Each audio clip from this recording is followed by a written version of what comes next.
안녕 여러분, 즐거운 사회 시간에 돌아왔습니다. 이제 이번 주부터는 우리 학교가 주 3일 등교를 하기로 했죠. 이틀은 전체 등교, 그리고 하루는 홀짝 나눠가지고 이제 여러분들은 3일 등교를 하게 됩니다. 그래서 사실 사회를 학교에서 수업을 하게 될 건데, 선생님이 그래도 이번 학기에 사회 영상만큼은 끝까지 한번 찍어보고자 하는 노력으로 한번 마저 찍어보도록 하겠습니다. 자, 오늘은 이제 3단원 민족 문화를 지켜난 조선, 이제 조선이라는 나라가 나오기 시작합니다. 그래서 조선이라는 나라가 어떻게 세워졌는지 건국 과정을 알아보도록 할 거예요. 자, 고려 말의 혼란스러움을 바로잡고자 이성계와 신진사대부는 조선이라는 새로운 나라를 건국했다. 이후 조선은 다른 나라의 침입을 받아 위기를 맞았지만 잘 극복했다. 조선을 세운 이성계와 조선 전기 정치와 문화를 발전시키려고 노력한 인물들은 어떤 활동을 했을까? 조선은 임진왜란과 병자호란 등의 국가적 위기를 어떻게 극복했을까? 고려 말의 상황을 얘기해주자면 굉장히 혼란스러운 상황이었어요. 일단 원나라, 그러니까 몽골 칭기즈칸으로 시작했던 원나라가 이제 고려를 거의 반식민지처럼 만들어가지고 이제 내정 간섭하기 시작했었고, 그래서 이제 고려에는 어떤 사람들까지 등장을 했었냐면 이제 우리 전통적인 이제 우리 조상님들의 모습은 이제 머리도 잘 안 자르고 길고 막 이러잖아요. 근데 이제 변발이라고 하죠. 혹시 황비용 영화 봤어요? 황비용? 이렇게 절반까지 머리를 미는 거야. 대머리로 민 다음에 뒤를 묶어요. 그 머리를 하고 다녔다는 거 아니야. 이제 원나라 사람들이. 근데 이제 고려의 영향력이 워낙 크니까 이제 고려 사람들도 그렇게 막 변발을 하고 다니기 시작하고, 이 당시 엄청 유행했던 게 이제 원나라 사람들이 어깨에다가 이제 매를 얹고 다녀요. 새 있잖아, 새. 그래서 엄청 이제 잘 나갔던 사람들, 부자인 사람들은 그걸 따라했다는 거 아니야. 그래가지고 이렇게 매를 어깨에 얹고 다니고 이러기도 했대요. 참 어떤 상이었는지 같이 자세하게 보도록 하겠습니다. 조선의 건국 과정을 알아봅시다. 고려 말 연이은 외적의 침입과 건문세족의 횡포로 나라 안팎이 매우 혼란스러웠다. 이때 신진사대부들 중 일부는 홍건적과 외구의 침입을 물리치며 성장한 신흥 무인 세력과 손잡고 고려 사회 문제를 해결하고자 하였다. 이때 새로이 들어선 명은 고려의 북쪽 땅을 일부러 내어놓으라는 무리한 요구를 해왔다. 고려는 이성계로 하여금 요동 지역을 공격하게 했다. 이성계는 요동으로 가는 도중 위화도에서 군대를 되돌려 반대 세력을 몰아내고 권력을 잡은 후 여러 가지 제도를 고쳐 사회를 개혁하고자 하였다. 자, 이게 뭐냐면 이제 고려 말에는 이 건문세족이라는 하나의 세력이 굉장히 기세등등하고 있었어. 이게 뭐냐면 건문세족이 뭐의 줄임말이냐면 권력 있는 문벌 집안의 세력 있는 족속이라고 해서 건문세족이라 부르는데요. 이 특징은 뭐냐면 이제 지방의 대지주, 그러니까 땅이 막 넓고 잘 사는 사람들이었다는 거죠. 대지주고, 이제 건문세족은 이제 그래, 문벌 귀족과 그 다음에 여기다가 이제 고려 때 무신 정권 세력이라고 해서 이 문벌 귀족이 너무 세니까 나중에 이 싸움 잘하는 장수들 있잖아. 장수들이 한번 세상을 뒤엎습니다. 그래가지고 자기들이 정권을 가져와. 이제 그때 좀 잘 나가는 무신 세력들, 이제 무신 세력들과 그 다음에 친원파까지, 그러니까 원나라랑 친하게 지내자라는 사람들까지 더해진 거고요. 이제 이 권문세족은 또 불교를 믿었어요. 불교를 믿었고요. 게다가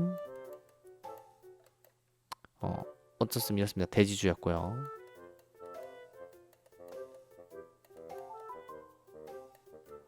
네, 문벌귀족. 오케이. 이렇게 세력을 이제 건문세력이라고 하는데, 여기에 대립해서 신진사대부라는 새로운 세력이 나타나기 시작합니다. 이 신진사대부는 어떤 특징이 있냐면 일단 대지주가 아니라 중소지주예요. 중소지주라고 하는 거는 땅이 그렇게 크진 않았어. 중소지주에다가 그 다음에 불교를 믿는 게 아니라 성리학을 믿었어요. 성리학. 이 성리학이 나중에 조선 시대 때 어떤 사상의 바탕이 되죠. 성리학을 믿었고요. 그리고 무엇보다 얘네는 친원파가 아니라 친명파였어요. 그러니까 이 나중에 이 원나라가 멸망하게 되고 이제 명나라가 세워지게 되는데, 어쨌든 이 신진사대부는 친명파, 명나라랑 친하게 지내자라는 주의였어요. 그래서 이 권문세족과 신진사대부가 이제 대립하게 되는 거야.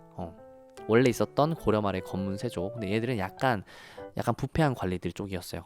그러면서 이제 개혁하고자 하는 새로운 무리인 신진사대부가 나타나는데요. 이 신진사대부가 누구랑 손을 잡냐? 이제 고려 말에 막 홍건적이라고 북쪽에서 그 북한 쪽에서도 중국 쪽에서도 막 이제 머리에 빨간 띠를 두르고 그런 이제 있어요 세력이. 걔네가 막 우리나라에 와서 막 약탈을 해가는 거야. 그다음에 외구 일본 외구도 우리나라에 침입을 해서 막 약탈을 해요. 근데 이제 그거를 다 물리쳐. 신흥 무인 세력들이 새롭게 나온 무인 세력들이 막 장수들이 막 물리쳐. 이때 떴던 게 라이징 스타가 바로 이성계 막 물리칩니다. 그러면서 이 신진사대부가 이 신흥 무인 세력과 손을 잡는 거야. 손을 잡으면서 하나의 튼튼한 세력 기반이 되게 됩니다. 이런 상황 속에서 명나라가 이제 중국에 새로 세워진 명나라가 고려의 북쪽 땅을 내놓으라고 해. 내놓으라고 하니까 이제 고려는 어때? 열받잖아. 열받으니까 이때 고려에 유명했던 장수가 이제 이성계랑 최영이라고 좀 나이가 많았던 장군이 있어요. 이 최영 장군과 이성계를 필두로 해서 명나라를 공격하게 하는 고려의 정예군사 5만 명을 주면서 명나라를 공격하게 해요. 그래서 처음에 이성계가 무조건 간 게 아니라 사실은 반대를 했어. 반대를 어떻게 했냐면 이 사불가론이라는 걸 내세웠는데요. 이 사불가론이 뭐냐면 우리는 네 가지의 이유 때문에 명나라를 공격할 수 없다라는 거였어요. 그게 뭐였냐면 첫 번째, 작은 나라가 큰 나라를 공격할 수 없다. 그리고 두 번째, 여름에 군사를 동원할 수 없다. 왜냐면 농번기니까 농사를 한창 지어야 될 때니까. 세 번째, 이제 외구, 일본의 침략이 우려가 된다. 그다음 네 번째, 장마철에는 활이 이렇게 느슨해져서 활의 악효가 느슨해지고 그 다음에 전염병이 돌 수 있다. 이렇게 네 가지의 이유를 내세우면서 이성계가 사불가론을 말하며 우리는 명나라를 공격하지 말자 막 이렇게 자꾸 뺍니다. 하지만 이제 고려의 정권과 정부와 그 다음에 최영 장군은 무슨 소리야, 지금 명나라 정신없어, 지금 쳐야 돼 라고 하면서 결국은 정벌을 떠나요. 이제 최영이랑 이성계를 필두로 해서 떠나는데 이제 이쪽에 보면 나오겠지만 이제 위화도라는 우리나라 압록강 가운데 있는 섬이 있어요. 이 섬에 딱 들어갔는데 며칠 동안 장마가 심해서 비가 엄청 오는 거야. 그래서 이성계가 또 생각에 잠깁니다. 와, 이거 맞는 거야? 이거 맞는 거 맞아? 우리 갔다가 오히려 명나라랑 사이만 안 좋아지고 오히려 더 군사만 잃는 거 아니야? 이렇게 생각을 하면서 결국 이성계가 자신을 따르는 부하들과 군사들을 이끌고 고려로 돌아와 버려요. 근데 이게 그냥 돌아오는 게 아니라 약간 뭐랄까, 오히려 고려를 공격하는 느낌으로 고려를 내 것으로 만들겠다, 약간 이런 느낌으로. 이게 그 유명한 위화도 회군이에요. 위화도에서 이성계가 회군했다고 해서 군사를 돌렸다고 해서 위화도 회군이라고 합니다. 위화도 회군을 하게 돼요. 하게 되면서 이제 고려의 수도였던 개경에 와가지고, 개성이라고 하죠. 와가지고 최영 장군을 몰아내고 이제 세력을 잡습니다. 세력을 잡으면서 자신을 따르는 무리들을 이렇게 모아가지고 조선을 세우게 되는 거죠. 그래서 이때 당시에 두 가지 파로 또 나뉘게 돼요. 이 신진사대부가 이 이성계를 지원하는 세력이 신진사대부였잖아. 근데 두 가지 세력이 나뉘게 되는데, 하나의 세력은 고려를 개혁해가지고 다시 고쳐서 잘 써보자. 고려라는 나라가 좀 많이 부패하기도 했지만 한번 개혁해보자, 이런 느낌이었고, 다른 세력은 야, 고려는 끝났어, 그냥 새로운 나라를 새로 만들자, 새 나라를 세우자, 이제 이런 세력이 있었어요. 두 세력이 이렇게 하다가 이제 이성계의 아들 이방원이라고 있어. 이제 굉장히 이제 뭐랄까, 어쨌든 어쨌든 나중에 논란을 많이 일으키는 인물인데, 이 이방원이 이 고려를 개혁하자는 이 개혁파의 이제 대장격인 정몽주를 죽이죠.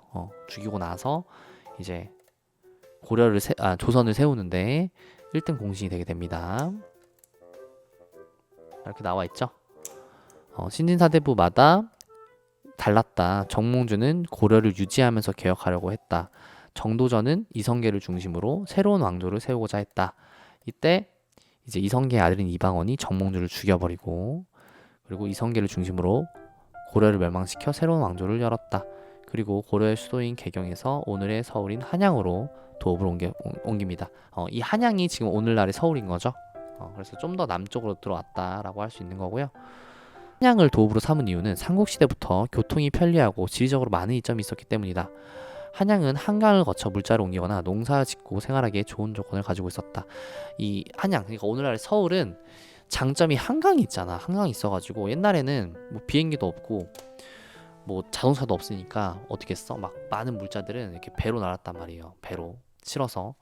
그렇기 때문에 이 배로 나르기에는 한강이 너무 좋은 조건이었다는 거지. 그래서 이 한양으로 오늘날 서울로 도읍을 옮기게 됩니다. 그 다음 조선은 유교 정치 이념을 내세우며 세운 나라로서 백성을 나라의 근본으로 삼았다. 이에 따라 왕과 관리들은 백성을 위한 정치를 하려고 노력했다.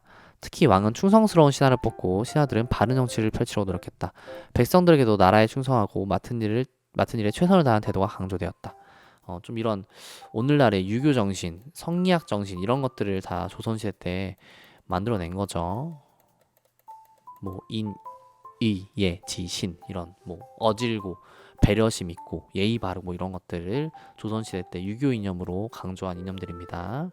자, 그러면은 이 이성계가 어떻게 보면 고려의 한 장수일 뿐이었잖아요. 근데 어떻게 한 나라의 왕이 될 수 있었는가? 새로운 왕을 새로운 나라를 세울 수 있었을까? 읽어보면 고려 말에는 홍건적과 외구의 침입으로 백성의 삶이 매우 힘들었다. 자, 이때 이 외구와 홍건적을 막 물리친 사람이 바로 이성계라는 거야. 이성계고 그 다음에 새로운 지식인이 신진사대부가 등장했는데 이제 이성계는 그렇게 외적의 침입을 막아주니까 백성들의 많은 지지를 받았겠죠. 그리고 이제 활솜씨와 군사 지휘 능력도 뛰어났는데 이제 정도전 등 새로운 어떤 나라를 만들어 보고자 하는 신진사대부하고 좀 그 뜻이 맞아 떨어진 거죠. 그래가지고 같이 으쌰으쌰 해가지고 나라를 세우게 된 겁니다. 조선을. 근데 사실 이게 나라를 세웠으니까 이제 왕이 된 거고, 만약에 이때 위화도에서 회군을 했는데 정권을 잡는 데 실패했다. 그러면은 오늘날에 그냥 반란 이렇게 기록이 됐겠죠. 이성계의 반란. 하지만 역시 역사는 승자의 기록이다 라는 걸 알 수가 있죠. 한편으로 이때 이위화도 회군을 했는데 위화도 회군을 하지 않고 명나라로 공격을 갔으면 어땠을까라는 이제 그런 호기심도 생깁니다. 우리나라가 혹시 알아요? 중국 명나라를 때려잡고 어쨌든 그랬을 수도 있겠죠. 이제 하지만 역사는 if란 없으니까, 가정이란 없는 거니까. 이제 조선시대 때 유교 정신을 담아서 이제 궁궐과 도성의 4대문 큰 4개의 출입하는 문이 있었어. 거기다가 유교에서 강조한 덕목의 이름을 붙이는데요. 예를 들면 북쪽에는 이제 숙정문이라고 해가지고 원래 지혜로움을 담고 있는데 좀 조용하길 바라는 마음에서 숙정이라고 이름을 붙이고요. 그 다음에 서쪽에는 이제 돈이문이라고 해서 의리를 중시하는 문. 그 다음에 흥인지문은 인자함을 강조하는 문. 오늘날 있습니다. 그 다음 숭례문은 남쪽에 있는 문으로서 예를 지켜야 한다는 문. 이게 숭례문이 오늘날 국보 1호잖아요. 국보 1호. 나라의 보물 1호. 어쨌든 이렇게 됩니다. 다시 한번 정리하자면 이제 조선은 어떻게 세워지게 되었느냐. 이제 고려 말에 이제 권문세족 세력이 있었고 이제 새로운 신진사대부 세력이 등장하게 되면서 이 신진사대부와 신흥무인 세력이 손을 잡았다. 그 중에서 이성계라는 사람이 이제 왜구와 홍건적을 때려잡으면서 백성들의 지지를 얻었고, 그리고 이성계를 따르는 신진사대부 세력과 만나서 위화도에서 회군을 하여 조선을 세우게 되었다라는 것으로 정리할 수가 있겠습니다. 그리고 그 조선은 유교 정치 이념을 굉장히 중시했다. 이렇게 정리할 수가 있겠네요. 오늘은 이렇게 2차시에 걸쳐서 하는 내용이었기 때문에 좀 설명이 길었어요. 그래서 이렇게 조선이 세워졌구나 라고 알 수 있는 거고요. 이제 다음 시간에는 이제 그 유명한 10,000원짜리에 누가 있습니까? 지폐 10,000원짜리에 그분이 있죠.